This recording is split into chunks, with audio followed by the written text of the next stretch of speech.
नमस्कार दोस्तों, Praveen classes YouTube channel में आप सभी का एक बार फिर से बहुत बहुत स्वागत है।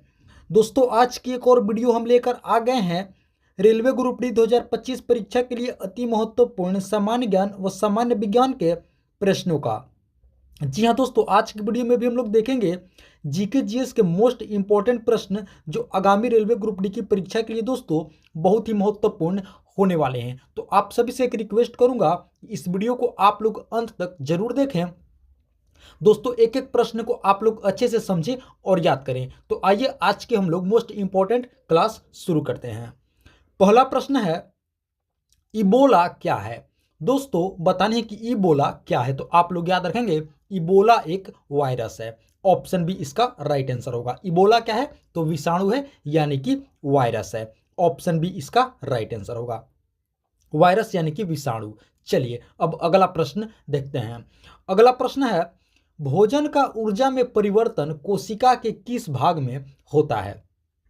दोस्तों, बताने हैं कि भोजन का ऊर्जा में परिवर्तन कोशिका के किस भाग में होता है। तो आप लोग याद रखेंगे दोस्तों, इसका राइट आंसर होगा माइटोकॉन्ड्रिया में। ऑप्शन डी इसका सही उत्तर होगा। आप लोग याद रखेंगे, भोजन का ऊर्जा में परिवर्तन कोशिका के किस भाग में होता है। तो आप लोग याद रखेंगे, माइटोकॉन्ड्रिया में होता है। इसलिए दोस्तों इसे कोशिका का पावर हाउस भी कहा जाता है। आप सभी को पता होगा, नहीं पता है तो आप लोग इसे याद रखेंगे। माइटोकॉन्ड्रिया को कोशिका का पावर हाउस कहा जाता है। क्यों कहा जाता है? क्योंकि दोस्तों भोजन का ऊर्जा में परिवर्तन इसी भाग में होता है, कोशिका के माइटोकॉन्ड्रिया में। तो ऑप्शन डी इसका राइट आंसर होगा। चलिए अब अगला प्रश्न देखते हैं।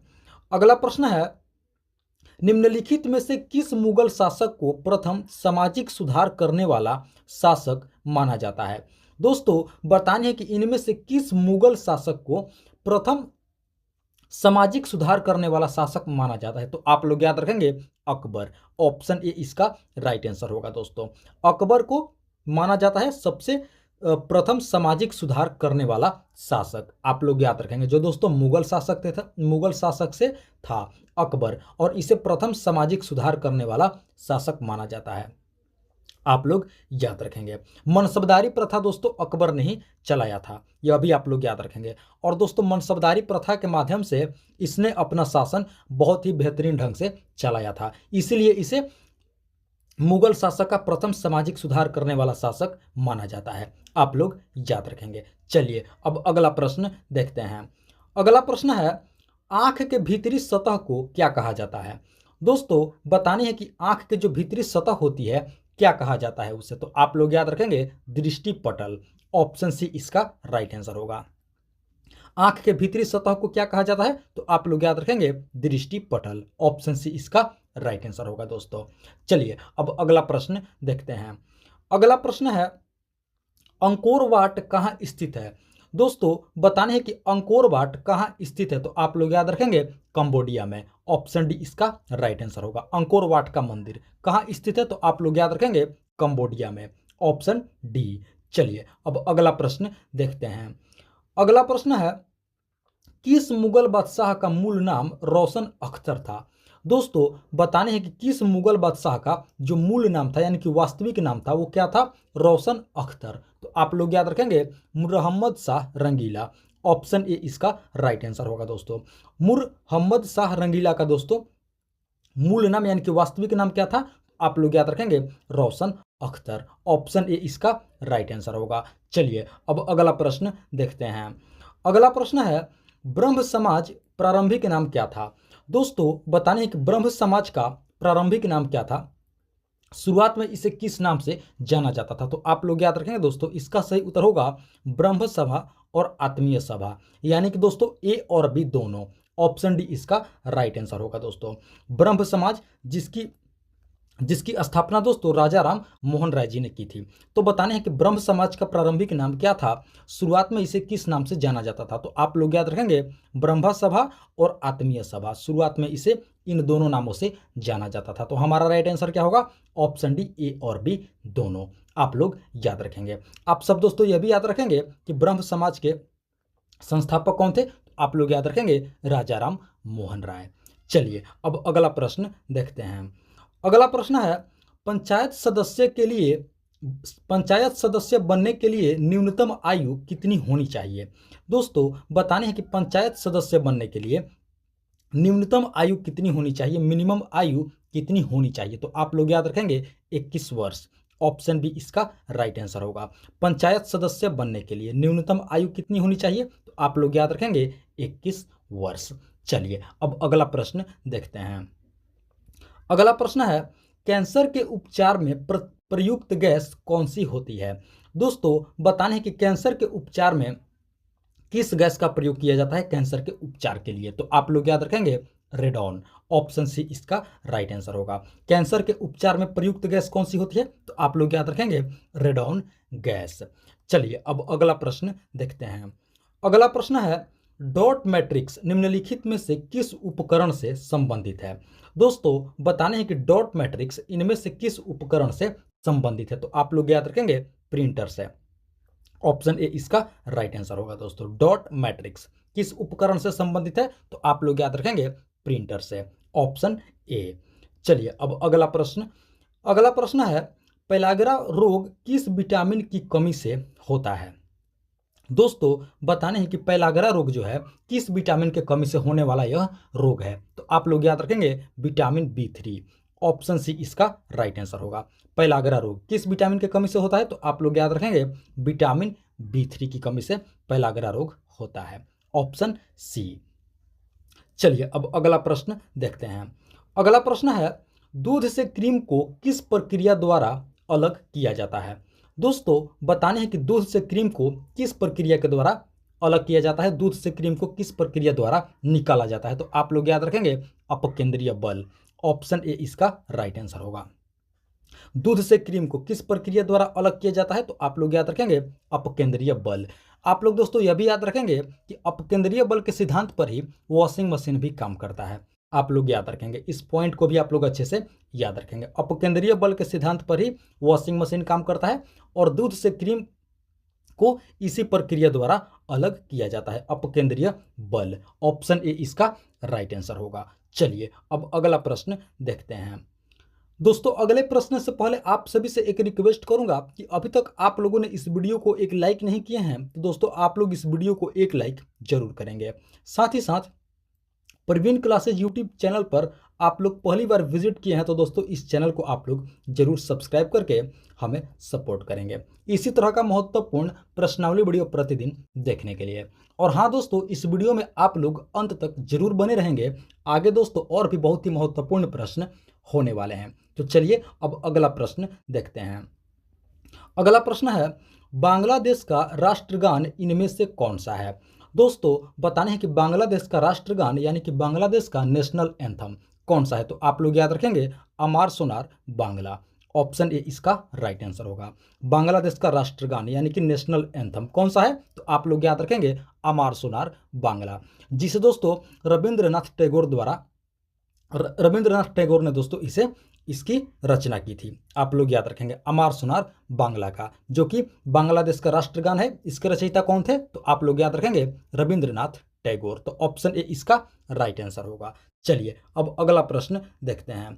अगला प्रश्न है, निम्नलिखित में से किस सिख गुरु ने सिख धर्म की स्थापना की थी? दोस्तों बताने हैं कि इनमें से किस सिख गुरु ने सिख धर्म की स्थापना की थी? तो आप लोग याद रखेंगे गुरु नानक जी। ऑप्शन बी इसका राइट आंसर होगा। दोस्तों गुरु नानक जी, इन्होंने दोस्तों सिख धर्म की स्थापना की थी। ऑप्शन बी इसका राइट आंसर होगा। चलिए अब अगला प्रश्न देखते हैं। अगला प्रश्न है, बटरफ्लाई शब्द का प्रयोग किस खेल में किया जाता है? दोस्तों बताने हैं कि बटरफ्लाई शब्द का प्रयोग किस खेल में होता है? तो आप लोग याद रखेंगे तैराकी में यानी कि स्विमिंग में। ऑप्शन डी इसका राइट आंसर होगा। बटरफ्लाई शब्द का प्रयोग किस खेल में किया जाता है? तो आप लोग याद रखेंगे तैराकी में। Option D. चलिए अब अगला प्रश्न देखते हैं। अगला प्रश्न है, भैरवी तथा गर्दी निम्नलिखित में से किस राज्य या केंद्र शासित प्रदेश का एक लोक नृत्य है?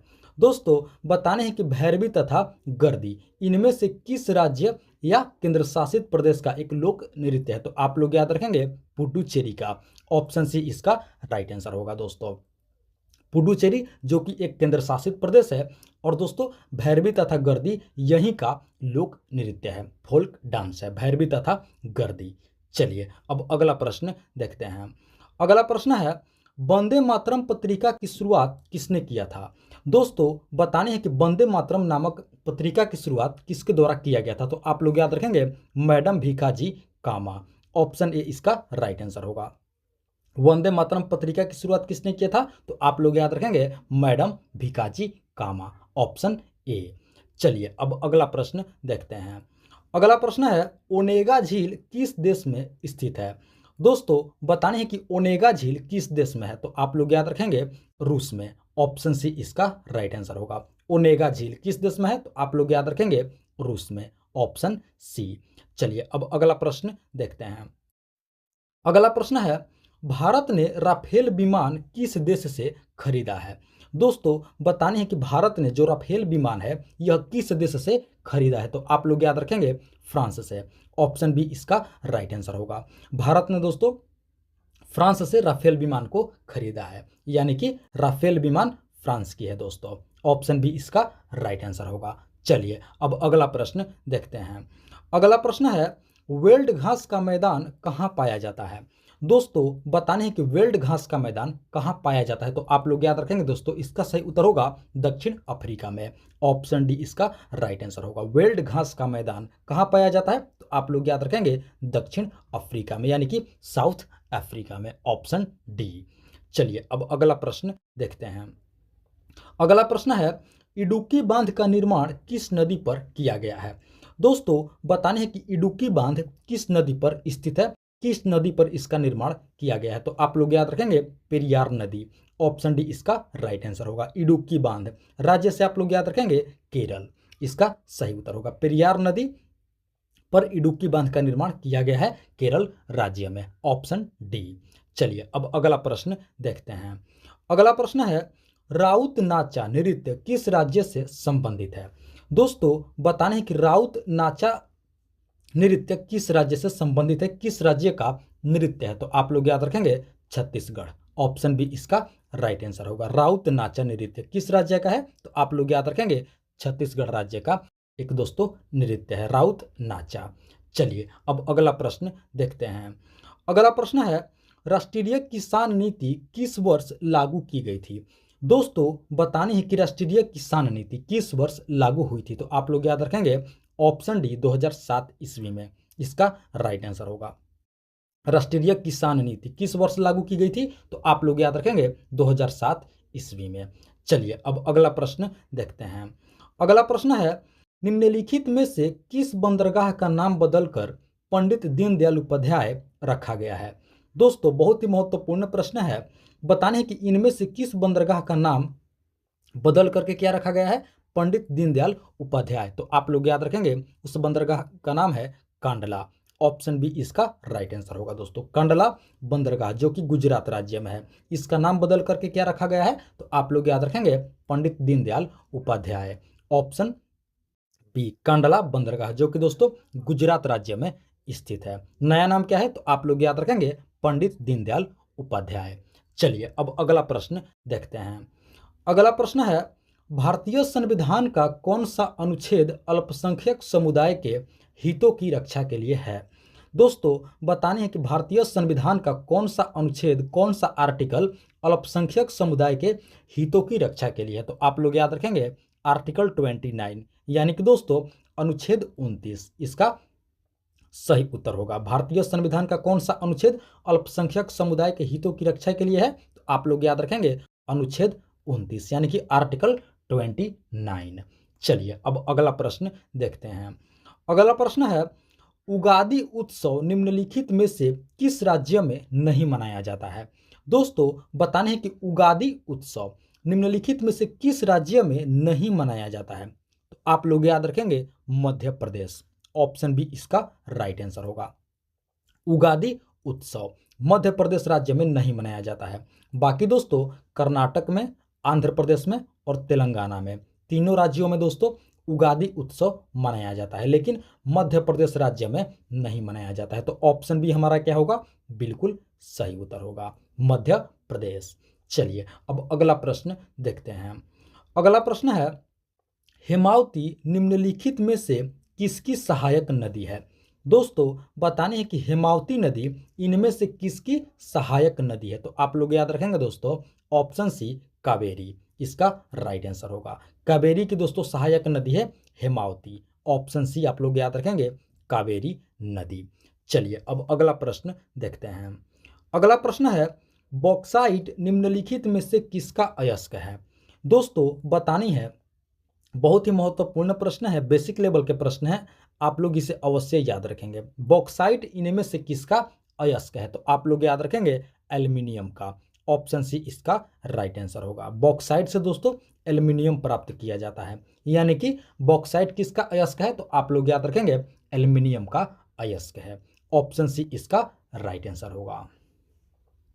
तो दोस्तों ये थी हमारी आज की रेलवे ग्रुप डी 2025 परीक्षा के लिए अति महत्वपूर्ण सामान्य ज्ञान व सामान्य विज्ञान के प्रश्नावली वीडियो। आशा करते हैं इस वीडियो को आप लोग अंत तक जरूर देखे होंगे, सभी प्रश्नों को अच्छे से समझे होंगे और याद भी कर लिए होंगे। तो आप सभी से एक बार फिर से रिक्वेस्ट करूंगा कि अभी तक आप लोगों ने इस वीडियो को एक लाइक नहीं किए हैं तो दोस्तों आप लोग इस वीडियो को एक लाइक जरूर कर देंगे।